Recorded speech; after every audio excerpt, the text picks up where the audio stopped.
Hey guys, Brian delivers you the goods here. I'm returning to you, well, kind of late this morning for album review, and this is for Asking Alexandria's new record, Like a House on Fire, that I just got done listening to a third time.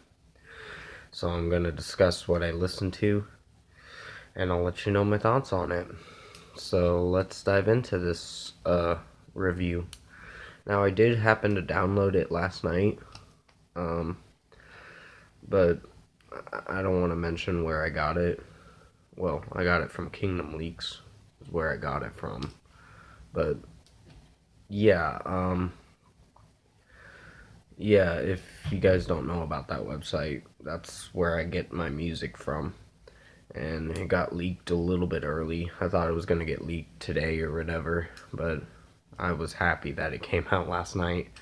So I heard it one time, and I wasn't sure what to think of it at first because the songs are very radio friendly and very soft.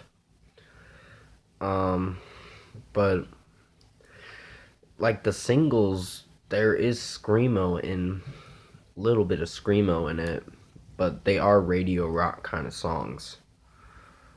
I think Antisocialist was probably my favorite song. I know it's a radio rock kind of song and radio friendly kind of song too, but it was my favorite single. But there's another song on here that I really enjoyed, which was What's Gonna Be. Uh, that's probably my favorite one. I think the last song, Lorazepam, uh, it Danny's voice in it just sounded different.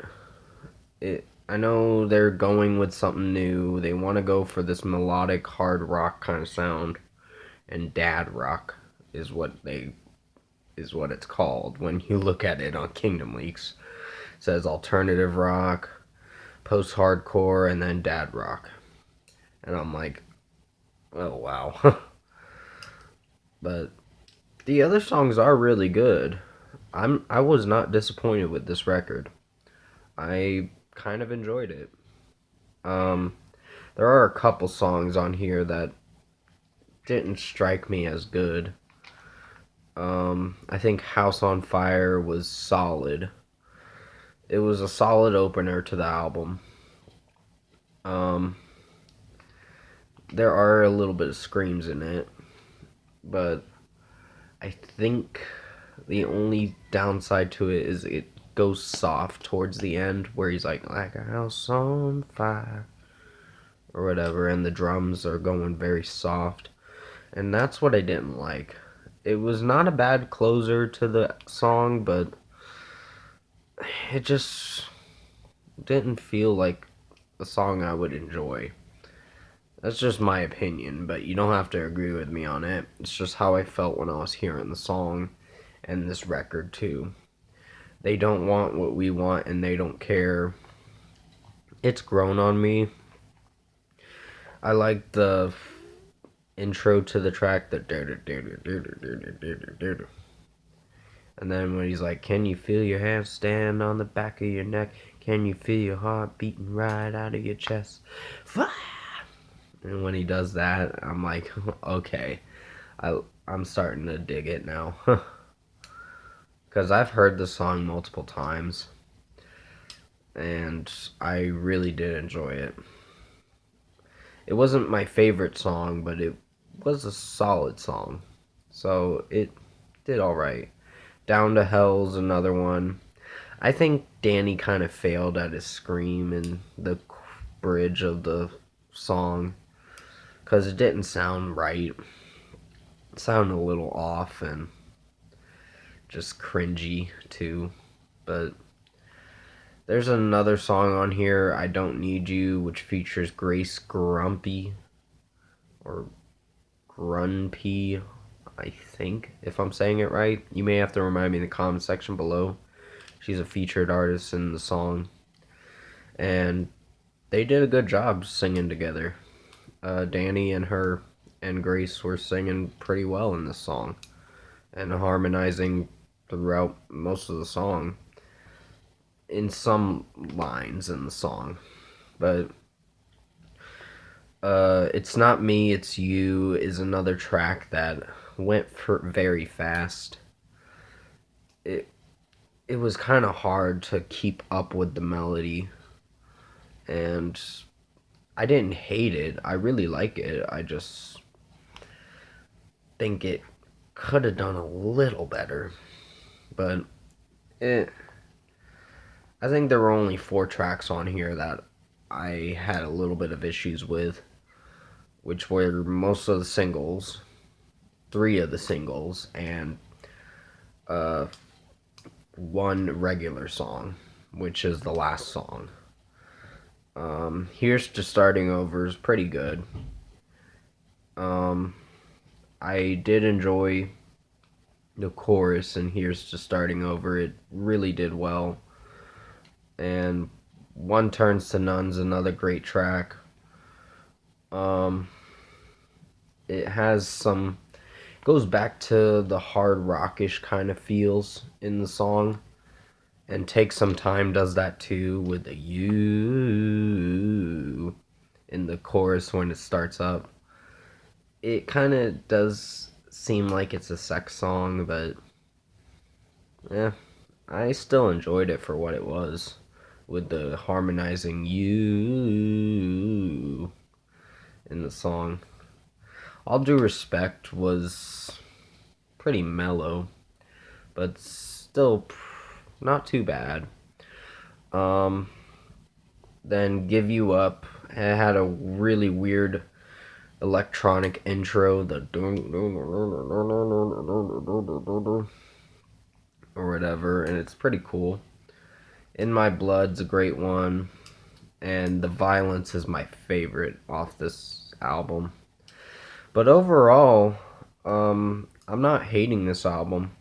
I think my favorite songs on here have got to be Antisocialist, Take Some Time, What's Gonna Be, The Violence, and One Turns to None. The other tracks are pretty good too. For the most part, I gave most of these songs 5 out of 5s because I was impressed. But out of 10, I'm going to give this an 8.5 out of 10. This is such a good album. I was surprised. I didn't think they'd pull it off with this new sound, and they did. In my opinion, I think they did pretty good with this record.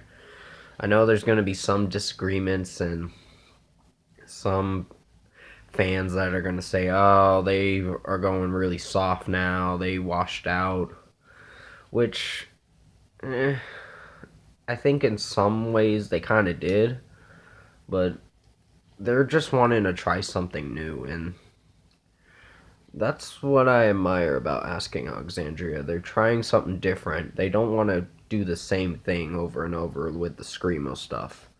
Last album was pretty good. It was probably better than this one, but this one does have a lot of radio-friendly songs, and I know some people are going to get pushed off by it or thrown off by it, and they're just going to be like, the songs aren't so great, but I enjoyed this album. I think it's pretty good. It ain't gonna be the best album of 2020, but it's gonna be in my best albums of 2020 for sure.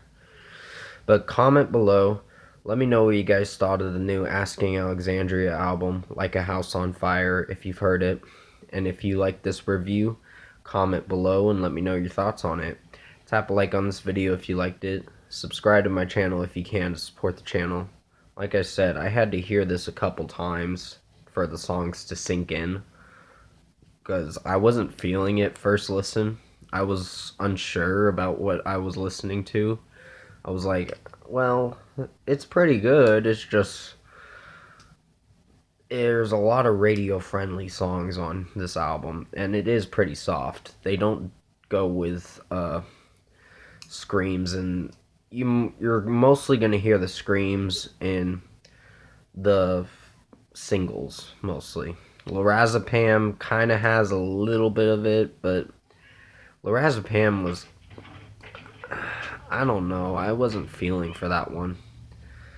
But yeah, I will return to you this weekend for uh the probably tomorrow night for the Gretel and Hansel movie review, and then I'll be doing the Scoob movie review whenever I happen to find it.